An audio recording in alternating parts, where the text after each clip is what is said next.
to another episode of the Safety in Numbers podcast. In this episode, I'll tell you about the four-part apology. The four-part apology comes from the last episode, and in the last episode, I described my one classroom rule of you can do anything you want so long as it doesn't cause a problem for anyone else, and the consequences I use when someone causes a problem. One of those consequences is to apologize for causing a problem. Learning how to apologize appropriately is a very good skill for kids to have. I've heard many people apologize lately, and the apology was all about themselves and not about the person that they harmed. And that's not how you apologize. You don't apologize by going, "Oh, I'm such a terrible person. You should totally hate me. You should completely ghost me. Oh, always me." No, that's not how you apologize. An apology should be all about the person who you wronged. So I learned this from a friend that I used to teach with. I'm not sure where he got it, but it is amazing. And it's highly effective consequence for a student to apologize in this way to the people that they have harmed. I've had students write apology letters to substitutes many, many times. I've had students write apology letters to each other. I've had students write apology letters to me or to another teacher. It's useful all over the place. And when I've actually used this when I'm apologizing to someone else, because it lets that other person know that you really understand what you did to them. So here's how it works. 4 parts, obviously.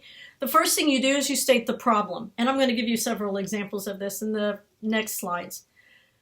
Then you're going to state why it was wrong for you to do what you did. And third, you're going to describe how it must have made the other person feel. Even though I know that's just a guess, it lets them know you're trying to think of it from their point of view. And then step 4, you apologize for your behavior and you offer to make it right, or you make a statement for in the future, I will do this instead. Here's an example. First thing in the apology, 4-part apology, you state the problem. So, I took Sheila's pencil and I broke it. State why it was wrong. And it was wrong because the pencil didn't belong to me and I had no right to take it and break it. Describe how it must have affected the other person. It probably made Sheila feel angry and disrespected and maybe even scared because I took it from her and broke it, which is kind of intimidating. And 4, apologize for your behavior and then offer to make it right. I am sorry for taking and breaking your pencil, Sheila. I will bring you another pencil tomorrow. Now, that's what I have them write. And then I have them take those sentences and put it into a letter. The 4-part apology letter is this. Dear Sheila, and you just take those 4 points and you put it in a writing. It's a great writing assignment if you're an ELA teacher or if you're not an ELA teacher. Writing skills are key. Dear Sheila, I took your pencil when you were not looking and I broke it. It wasn't my pencil, so I had no right to take it or break it.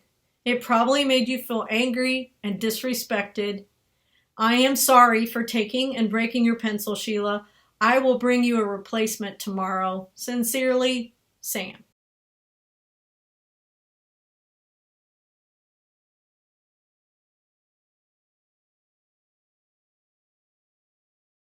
So this is a very basic apology, 4-part apology letter. I've had kids write them for more serious reasons. I had 2 best friends that had gotten into a pretty serious argument in my classroom. The one started screaming at the other kid, and I don't remember what it was about. I was trying to think, but I can't remember what it was about. But later on when I talked to them, they explained that they were just really upset about something else and said, well, they're your best friend. Do you want to have them as your friend again? And they said, yes, I do. I don't want this to be between us. So I had them write a 4-part apology letter. And the apology letter that they wrote, and I always read them before I give them to the other person. I want to make sure that the kid is not using some intimidation tactics in their letter secretly. So I always read them before I give them to the other person. And I read it and it was really heartfelt. It brought tears to my eyes, and I made sure that the other student got it. I also had a student we had a substitute teacher, and the substitute was disabled and walked with a cane, and the cane was a very sentimental cane, and it had special carvings and special things in it.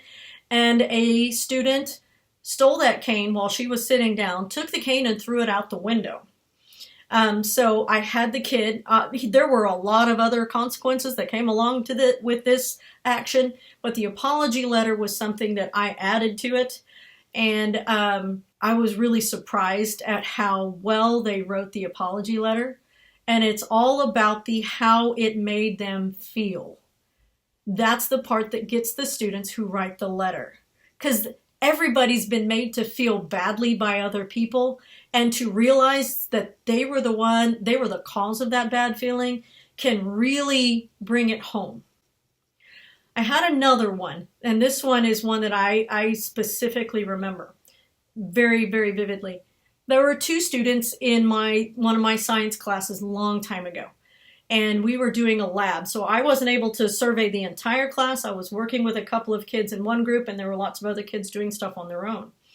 Well, this one kid, him and his best friend, and it was a girl, and the best friend was a boy, and they're in 8th grade. And so while they were doing this experiment, it had to do with how long they could balance on one foot. And something happened. Anyway, he stupidly reaches out and he grabs her inappropriately. Really serious consequences took place after that. And when he was sitting down in the IS room, he had ISS for like 10 days. I don't remember how long. But I went down, I was giving him his work, and I talked to him about it. And he's like, I don't even know why I did that. He's like, she's been my best friend since kindergarten, and now she won't talk to me. And I get it. He's like, I understand why she won't talk to me, but I don't know what to do. You know, it was the stupidest thing I've ever done. And so I asked him if he'd like to write an apology letter to her. And he did this 4-part apology letter. And I made sure that she got it. And it was very sincere. And when he said, how does this probably make you feel? I don't remember his exact words, but it was very heartfelt.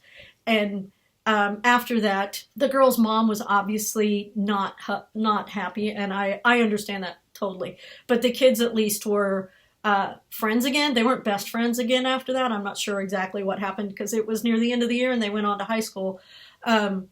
But I was really surprised at how well he wrote that apology letter, and how that apology letter, he really took it to heart. That his actions were not funny, but they had a consequence that was unintended by him to his friend. And I'm sure, I hope, in the future, that made him think before he did stupid things. One thing for sure, if you're teaching 6th, 7th, 8th grade, the kids are gonna do stupid things. And most of the time, they don't really understand why they do them. The apology letter helps them to understand that their behavior has a consequence, and it's usually a consequence that is unintended by them.